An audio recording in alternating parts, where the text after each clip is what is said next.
Really excited to be with you all this afternoon and excited to be speaking on this topic of how to overcome imposter syndrome. Yeah, if you haven't checked out my bio, my name's Tim. I live in Nottingham with my wife Beth and our fluffy animals, some of whom like to make a lot of noise, so apologies if you hear them in the background or they barge in at any point. We live on a street called Nazareth Road, which is a source of much hilarity to my non-Christian friends, one of whom decided he could henceforth call me Timothy of Nazareth when we moved into the house that we're now in. And you might now be thinking, Nazareth, can anything good come from there? We'll see. That'll be up to you to decide as we tackle this topic, overcoming imposter syndrome. I'm going to share my screen and someone's going to shout at me if it doesn't work. Otherwise, I'm just going to press on and we'll see how we do. So let me press start on my little timer so that I don't go over my allotted time. I have to say, pretty good at Stronger Conference. Everyone's been pretty on time. I don't know how Matt and Ashley are holding this all together, but it's going seamlessly. So at Christmas, my wife received this little book from an ex-colleague, Disappointing Affirmations. So this is a book of little postcards that have that kind of Instagram vibe of, you know, mountains and seashores and rivers and fields that normally on Instagram have really inspiring quotes on that you read and you're looking at the background, it's overwhelming. You think, yes, maybe it's even a Bible verse. This little book is that, but kind of the opposite. It's meant to just disappoint you, to give you a reality check, to just humble you. I have a friend who prays for me that I would be humbled every single day. And do you know what? When I started reading this book, that prayer was answered because I flipped to the page on imposter syndrome and here's what it told me. It's not imposter syndrome. You really do suck at everything.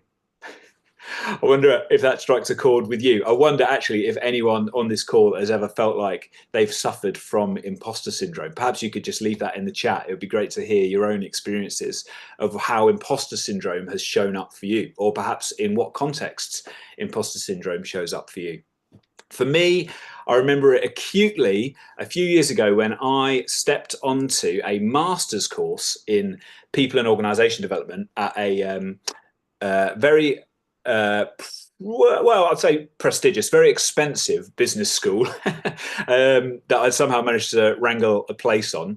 And it was the first day of this residential. This was kind of like start of February, so just before COVID properly kicked off. So we were all there. We all turned up in the room. Everyone's wearing shirts. Everyone's looking really, really kind of intense. Everyone wants to kind of make a good impression. And I'm there thinking, I'm in the wrong place. Because not only is everyone really smart, not only is everyone really qualified, but actually most of these people are not only qualified, they're in high-powered jobs. And most of these people are HR boss ladies. So high-powered, middle-aged women probably made up about 80% of the cohort of this residential, which is enough to give anyone, and particularly me, a strong sense of imposter syndrome. I'm in my early 30s. I don't really know how I've managed to wrangle a place on this very expensive master's course. And I'm just feeling like, I'm not meant to be here. Someone's made a mistake. This is not for me. I'm going to get found out. Someone's going to just point out, who's this guy? How did he sneak in the back? I was experiencing what, according to market research organization OnePoll, 62% of us have experienced at work in the last 12 months. And 86% of young adults between the ages of 18 and 34, 86% of 18 to 34-year-olds say they've experienced it in the past 12 months as well. We're talking about imposter syndrome. What is it? Well, you probably already know if you're tuning in to this call. But imposter syndrome is that feeling that I am an imposter in this place and someone's going to find me out. It's kind of this angsty anxiety that we carry around, feeling like I have no right to be here in this place, perhaps in my job, perhaps in my club, perhaps on my master's course. We're looking around, we're thinking, everyone else has got it together. I've somehow fluked it. This is not a safe place for me to be. And it can be quite inhibiting, imposter syndrome. It can prevent us from making our best contributions and doing our best work wherever we find ourselves, because we're always second guessing and unsure about whether we're meant to be there. We don't want to put a foot wrong. We don't want to get found out. And so we keep our heads down. Now, as I've looked into imposter syndrome, something that's been really fascinating for me is that actually a number of high-profile celebrities claim to have experienced imposter syndrome themselves. I wonder if you can name all the people on this picture. That's Charlie Schultz in the bottom right. He's the founder and CEO of Starbucks. We've got Emma Watson, you've got Oprah Winfrey, you've got Tom Hanks. All of these people, you can Google it, have claimed to have experienced imposter syndrome, which is crazy, right? Because these are the people that we would measure ourselves against. And yet they feel like imposters in their roles, like they've somehow fluked it, like they're going to be found out. Which makes me think, and perhaps raises a question for all of us, what if imposter syndrome isn't actually to do with our position or our experience? Maybe imposter syndrome runs deeper than that. Maybe if even people like these high-flying successful celebrities feel imposter syndrome, maybe this is a deeper problem. Actually, maybe this is a deeply spiritual problem that we need help to overcome. When I was in primary school, I remember one lesson where we were told that everyone in the class was going to be allocated a famous British historical figure, anyone from Princess Diana through to William Shakespeare. And we were going to be set the task of imagining that all of these famous historical figures, these great British influencers from generations past, are in a lifeboat, and the lifeboat is sinking. The only way to save the survivors who are in this lifeboat is to throw one of the members of the lifeboat overboard. So our homework was to go and do research on our historical figure. I think I got Winston Churchill, and go and learn all about him, put a few pictures together and talk to the class, come back and do a presentation in turn with everyone else in front of the class to make the case that Winston Churchill, my character, me, should be allowed to stay in the lifeboat and actually shouldn't be the person who's thrown overboard. And of course, everyone's doing this, everyone's having a go, everyone's trying to justify why their famous Britain should be able to stay in the lifeboat. I wonder if you've played a game like that before. Sometimes it's cast as a hot air balloon, but it's the same principle. Everyone's fighting to justify their place in the lifeboat. No one wants to be the one who's thrown overboard. When I started reflecting on the lifeboat game, I started seeing it everywhere. I started realizing that in my conversations, that in my professional interactions, that even in myself, it's as if I'm in a world where we're all playing the lifeboat game. Whenever I show up into a new room, I'm always measuring myself against other people, sometimes tangibly. Am I the tallest? Am I the shortest? Am I the funniest? Am I the smartest? Am I the one with the best dress sense? Probably not. There are all these different metrics that we feel when we walk into a room because we're measuring ourselves against other people because we don't want to be the one who's thrown out of the lifeboat. Sometimes you hear it in conversations when people are talking about films or TV or podcasts that they've engaged with. Oh, I can't believe that you've not listened to that. That's crazy. It's this weird power dynamic where they're thinking, yeah, I've listened to that thing. I've watched the IMDb top 250. My place in the lifeboat is secure. You've not watched, you only watch Marvel films. Your place in the lifeboat is insecure. And then if I have only watched Marvel films, I do feel insecure about that. It's as if we're all playing this enormous lifeboat game all the time. And it shows up in our organizations. It shows up especially in our leadership. It's really exhausting. It's really full of angst, and it leads to two really difficult problems. Firstly, the tyranny of success. One way of playing the lifeboat game is to go for success and go for perfectionism and go for people pleasing. It's as if we work really, really hard, then we will be able to convince other people and really convince ourselves that we are worthy of a place in the lifeboat. This is really exhausting because you're only ever as good as your last success. You're only ever as good as the last time you pleased someone. So success becomes like this treadmill where we have to run faster and faster to continually prove ourselves. It doesn't deal with the underlying problem of imposter syndrome. On the flip side of that, some of us might be more familiar with the terror of failure. Sometimes it's easier to just keep your head down and hope that someone else gets chucked out of the lifeboat rather than you. So sometimes we might procrastinate on projects. It's easier to not start something than it is to do it and risk failing at it. Sometimes we get what's called project paralysis. You know, you take on so many different things and you don't know which one is a priority, and you're just feeling the weight of needing to justify your existence the whole time. But actually, you're terrified of failing at any of them. The tyranny of success and the terror of failure are markers of those of us who are stuck in this enormous lifeboat game, who feel imposter syndrome. There's a spiritual consequence to this as well. I think about it like this: a relationship between God, my worth, and my work, the thing that I'm there to do. Because of our strategies for playing the lifeboat game, tyranny of success, terror of failure, we often look to our work to give us a sense of self-worth. Oh, if I am succeeding, then maybe I actually do have a right to be here. Or if I'm not failing, at least I'm hanging on in there and someone else is getting the attention that I don't want. But the thing is, when I look to my work to give me a sense of self-worth, then I just have to try harder and harder to convince everyone and myself that I am worthy of that place in the lifeboat. That turns me in on myself, and I lose sight of God and what he says about who I am. This means that no matter how hard I try, no matter how hard any of us try, we're never going to just be able to CBT ourselves free of imposter syndrome. I listened to one podcast that advocated high-fiving yourself in the mirror every morning to give you that self-esteem boost. But it's not going to work because it's just symptom management. Now, I don't have anything against CBT. I think it can be really helpful, and I'll hopefully remember to come back to it at the end when I talk about some of the strategies we can adopt. But really, imposter syndrome and living in the lifeboat game demands that we live and lead out of an entirely new narrative. We don't want symptom management. We don't want coping strategies. We need a new story to locate ourselves in, which is exactly what the gospel offers us. And there are many places we could go in the Bible to unpack this, but today I've felt like we could spend some time in Ephesians 2, a passage that I'm sure many of you are familiar with. Let me read it for us. Paul writes to the Ephesians, "For it is by grace you have been saved through faith, and this not from yourselves, it is the gift of God, not by works, so that no one can boast. For we are God's workmanship," or God's handiwork in this translation, "created in Christ Jesus to do good works, which he prepared in advance for us to do." Loads in that, very rich. Let me unpack it for us and plug it back into this idea about imposter syndrome. It starts with this affirmation: it is by grace we have been saved.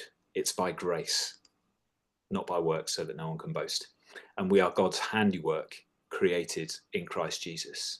According to these verses, we are created by God and we are saved by God. And those are the two fundamental markers of our self-worth. Fundamentally, my sense of who I am and my worthiness to show up in this world comes from God. It's not something that I have to justify to God or to myself. I receive it as gift. He created me, he saved me. God loved me so much that he bestows upon me, upon you, value, dignity, identity, validation. That's where you can get your self-worth from. And the verse continues, because not only does God give us a sense of self-worth, he then gives us the work which he prepared in advance for us to do. So in the gospel narrative, the flow looks like this: God validates me and who I am, and he gives me work to do. No imposter syndrome here. The God who created me and saved me has prepared this work for me to do. So I have every right to get on and do it. Success and failure don't need to be a threat to my worthiness, to my sense of worthiness of being in the lifeboat. There is no lifeboat because I'm no longer trying to convince anyone or convince myself of my right to be here. God has put me here. That's the most fundamental thing. And he has given me good work to do. The beauty of living in this narrative is that actually this also then transforms the very nature of the work that I do. As a Christian, it's not what I do or even how well I do it that gives my work a sense of validity and meaning and purpose. It's not what I do, and it's not even how well I do it. It's who I do my work for that matters. Colossians 3:23 says, do your work, whatever you do, work at it with all your heart as if working for the Lord, not human masters. And so in this narrative, when God gives me a sense of self-worth, my worth flows into the work he is prepared for me to do. My work then becomes my worship as a way of responding to this good God and the story he has invited me to live in. Eugene Peterson puts it like this: the gospel doesn't impose a way of life on us from without and tell us we have to live up to it. It creates this new life within and encourages us to the living out of it. That's this gospel narrative. That's the place that we get to live from as followers of Jesus, created and saved by God, doing the works he's prepared in advance for us to do. Now, I said that means the lifeboat game doesn't exist, which is kind of true, but it doesn't necessarily mean that everyone else is going to operate as if the lifeboat game doesn't exist. So what then does it mean to show back up in the world into the lifeboat, so to speak, without playing the lifeboat game? Well, for this, we can look to Jesus as our example. Jesus got into the lifeboat. He played this game, although I should say he didn't really play it, of course, because he knew there wasn't anything to win. And so he wasn't afraid of losing it either. For Jesus, the lifeboat game was just a non-entity. He may well have stepped into the lifeboat. He came and dwelt among us, but we saw his glory, the glory from the Father, full of grace and full of truth, not a lifeboat game player. Jesus ministered from his identity. Think of the affirmation God gives to him at his baptism: "This is my son with whom I am well pleased." And Jesus was not inhibited by imposter syndrome. Actually, Jesus then invites us to consider his way of being in the world. And this is where things, for me, as I started reflecting on it, got really deep. In Mark 8, Jesus says to his disciples, "Whoever wants to be my disciple must deny themselves and take up their cross and follow me. Whoever wants to save their life will lose it, but whoever loses their life for me and the gospel will save it." So what does this mean? Well, for Jesus, playing the lifeboat game was not a way that he operated. And what happened? Well, everyone else decided to throw him out of the lifeboat. Jesus went overboard, and he invites his followers, he invites me and you, to follow him overboard as well. We can stay in the lifeboat, we can try and save our own lives, working harder and harder, trying to meet the tyranny of success or running from the terror of failure. It's not going to work. Actually, we need this new narrative. And when we step into that new narrative of who God says we are and the work that he's given us to do, we are free to lose our lives as the world sees it and actually find what life is really about as Jesus modeled it for us. Whoever wants to save their life will lose it, but whoever loses their life for me in the gospel will truly save it. It's powerful, I think. This was a journey I was on my master's course, 2 years really of learning how to use my voice and make my best contribution in that place, working through some of my imposter syndrome. There was no pass or fail on this master's. Actually, all the work, the essays we submitted and the feedback given happened in our learning set. So actually we passed and failed each other's work, and I had to learn how to give and receive evaluations of my work on every single piece of essays and assessments that I submitted. This was really scary for me. Initially, I was hesitant, I was standoffish, but actually, as the course went on, the feedback I got from my group was to show up more intentionally, to bring more of myself into my work, and even bring more of my Christianity into what I was doing, the work I was doing professionally, and also the work I was submitting on this master's. I think they saw something in me, this learning set, that I wasn't seeing in myself, that actually, with a bit of confidence, actually rediscovering my identity and my sense of self-worth, I could make a better contribution. One group member actually told me, "Tim, the more you show up, the better you are." That was a light bulb moment for me. I realized if God has put me here, then actually, yes, I do have a unique contribution to make. I don't want to stand in my own way and limit what God might want to do through me in this place. That's the difference that the gospel makes to our sense of imposter syndrome, and that's how we can overcome it. Find your worth in a story that is bigger and better than the lifeboat game. Find it in the gospel, and let the gospel transform your relationship to your work so that your work becomes your worship. That's all I have to say on that. I'm looking forward to your questions and comments. Please drop them in the chat. But one last thing to say is that I run a course you might be interested in called Take the Lead. This is designed for young adults who are stepping into their first management, leadership, project roles in their workplaces, predominantly non-Christian workplaces as well, although we take people who work for churches, to overcome your imposter syndrome and figure out what it means to do the work God has prepared in advance for you to do. The first module of Take the Lead is starting on the 14th of February, just over a month away at good old Waverley Abbey in Farnham, and applications are now live. We've got a special discount for anyone watching this talk or watching it back before the conference, before Take the Lead course, after this conference ends. If you put in the code STRONGER, all caps, then you can get 10% off the price of signing up. Having said that, we don't want price to be an issue for anyone. Don't let finances be the reason why you say, oh, I'm not interested in Take the Lead. Go and check it out. There's a promo video on the website, loads more information about the course and all the things that we cover. Although hopefully what I've given you today in this session is a little taster of the kind of direction of travel that we go in on Take the Lead. So do consider that. It'd be great to hear more from some of you guys who might be interested to join us.